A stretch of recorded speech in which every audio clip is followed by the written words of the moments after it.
بسم الله الرحمن الرحيم. الحمد لله رب العالمين، الصلاة والسلام على سيدنا محمد وعلى آله وصحبه أجمعين. We are reciting from Surah Al-Nahl, and Surah Al-Nahl is from the Makki surahs, i.e. it has been revealed in Mecca. And we have the revelation in general is divided into two main divisions, something we call the Makki revelation and Madani revelation. What was revealed in Mecca or close to Mecca, the scholars call it the Makki revelation.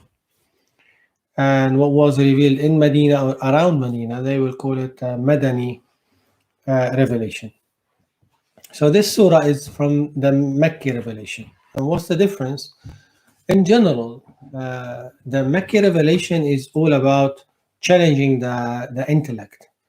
It's a wake-up call for the mind. It's a wake-up call for the thinkers and those who are really seeking the truth.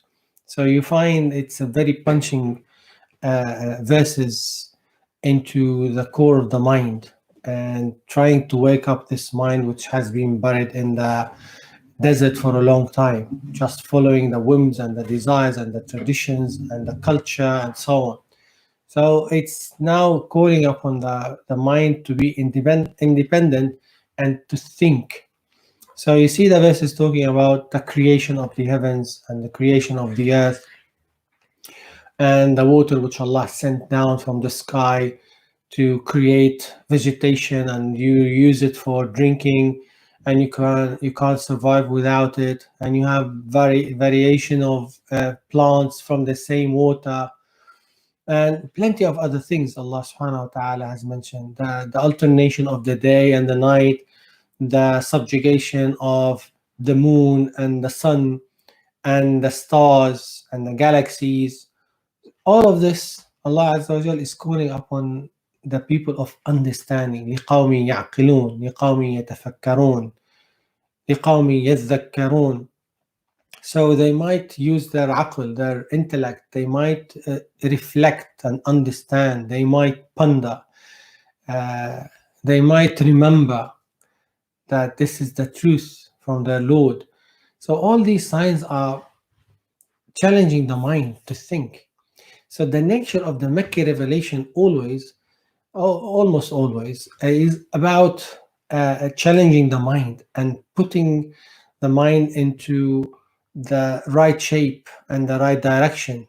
That look at all these creation around you, the magnificence of the creation of Allah, the creativity in His creation subhanahu wa ta'ala, the perfection in His creation subhanahu wa ta'ala. This should lead you to believe that there is a creator behind all of this. It's not just nature which created itself and organized itself. Can't happen. So Allah subhanahu wa ta'ala is calling upon these people to come back and think. And then among the verses which we recited again and again, the same theme which prevents people from belief is يستكبرون. So Allah mentioned that لكنهم قوم يستكبرون. They are people of arrogance. So what's stopping them from acceptance, from accepting the truth, is not because it's not interesting. It's not because it's not clear to them. It's not because it's not good enough for them. No. They do see that this is the truth, many of them actually.